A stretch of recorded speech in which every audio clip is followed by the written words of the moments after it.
Thanks for coming. Not much new today. Just first day of practice. Split up the varsity and the freshmen. That for you that were here that saw it, we always do that. I have discussion with our staff and sometimes say let's go full team.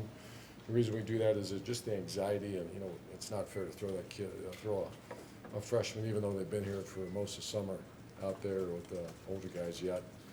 So teaching them how to get their ankles taped, to get the meetings on time, do everything, and that just starts.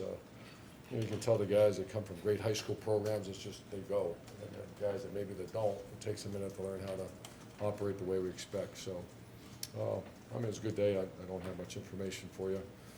Braxton had a pretty good day. He played the entire practice at wide receiver.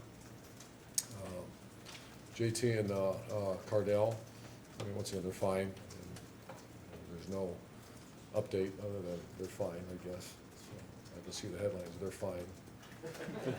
But I'll answer any questions for you. Open it up with Bill. You asked about, or you mentioned Braxton, your old wide receiver coach. What are your first impressions of him? How quickly do you think he can adapt to this? And is he a full-time receiver now? He's full-time. Yeah, he's full-time, and I don't want to say I completely left it up to him, but I just want to see how he pushed, and he's full-time receiver. And that position to play it right, not just to play it right is like any other position. As a matter of fact, in my opinion, it's a little more complicated. And so he had a good day, but it's going to take. I'm glad it's day one. But as far as skill set and attitude and run around and dynamic, yes. Now it's just learning the game from that position. Front row middle, Dave. Herbert, it's always difficult for true freshmen to play, especially in this program. Is that even more true this year with all the returning players you have? Not even starting spots, but even guys that get on the two team as true freshmen. Just tell me about all that. Probably the better you are. Obviously when you have transition of personnel, it's a little easier. But trying to think off the top of my head what positions. Skill spots are the easiest. Corner, a receiver. That's usually we can insert a player. Offensive, defense line, that's tough. The Joey Bosa's of the world that come in and play as a freshman. That doesn't happen very often. And we're still way too early to tell anything. But your statement was correct. The better you are, the more experienced you are, the more difficult it is. I could see I like our three linebackers. I know it's so early to say that, but I could see those three guys contributing in some form. And I'm talking about Nick Connor, Hilliard, and Baker Jerome. You have 25 freshmen, scholarship freshmen, true freshmen. Is a good balance, maybe about half and half, like 12 redshirt, 13 play somewhere around there. Is that what you want to do? I don't know. That's a good question. I don't really know that.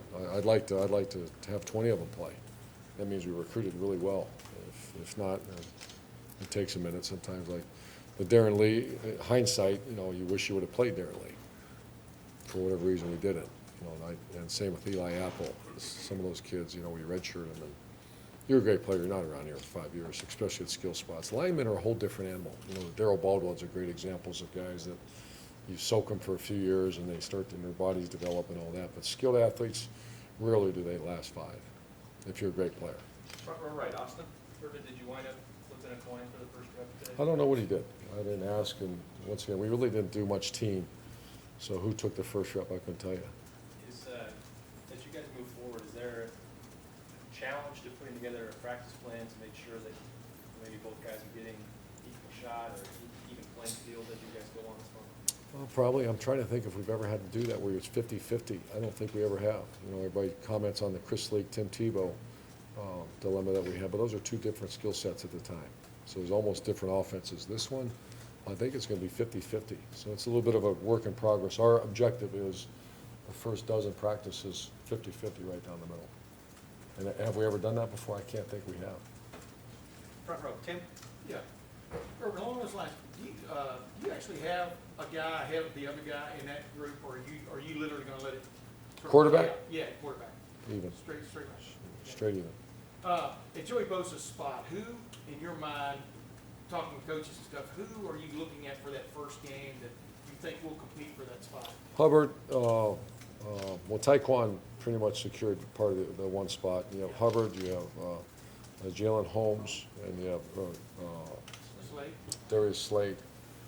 And then, you know, you got other potentials. You got a big kid named Josh Perry that can do some things for us if we decide to change up the defense a little bit. And so there's alternatives. And then we're studying them all right now. And the other, who is your, right now, who's your backup running back? Is it Briante Dunn? I mean, who? Briante Dunn. Yeah. He's had a good spring. We're going to see how he does this summer camp. Curtis Samuel will get reps at both because he was a very good running back. But he really, I like what he did today. He looked pretty good, more natural than he did the first week. Yeah. Way in the back, Matt? Coach, what are these early practices, you know, when you're getting no pads, or what are they about? What do you want to see in these early first weeks? Well, of practice before you get it's- into two-a-days? It's bordering on insanity on how we're just 9 strong, 9 strong, 9 strong. I just want to see nine units perform. And I'm not looking for execution. I'm not looking for the right footwork, hand placement, those kind of things at all. It's we ask you to go 5 yards, go 7. You know, the 4 to 6 comment and A to B, that's all I care about for the first really 10 practices. And today was okay. You know, you got to get better. And it's anytime you divide up the team, guys get blown out a little bit early. You saw the freshmen. Maybe you didn't near the end of practice. They were like pulling a tired dog. So tomorrow will be a much better day. Third row right, Tino? Coach, what's the biggest challenge that you see awaiting the team this year in its quest to repeat? Repeat is not a conversation, is just what's the biggest challenge I see from this team? I don't know. I mean, I see a whole slew of them, but we just don't have time to go through them all. And depth in the offense line, depth in the defense line. Who's our Devin Smith, the deep ball threat? Those are 2 off the top of my head, but there's much more than that. Front row left, Doug? Urban, did you see anything with Braxton? Was he like nervous at all or uncertain about anything? No, I want to see him because he, you know, the whole thing is with the receiver, get the play, have a plan, and then execute the plan. And that involves your split, your release, and that's where it's different for Braxton. You know, it was before his quarterback. And the thing that comment he made to me, he's got to look, you know, quarterback, you got to worry about everyone's world.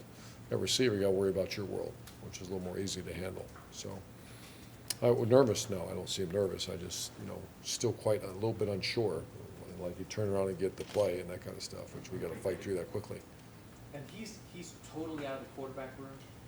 He's in the receiver room right now. And last questions, Ari? Coach, can you talk about, or do you have a timeline for when you'd like to identify your starter? Quarterback? Yeah, because you mentioned in the past that you're trying to have 2 guys splitting reps, it's harder to get one prepared, so Yeah. do you have an idea? A little different this because they're both established guys. And, you know, Cardell not necessarily, but Cardell been here a long time now. He was his 8th year here. So I don't, and JT, you know, played a lot of football, so we won't announce anything until the first guy that takes the field against Virginia Tech. So that won't happen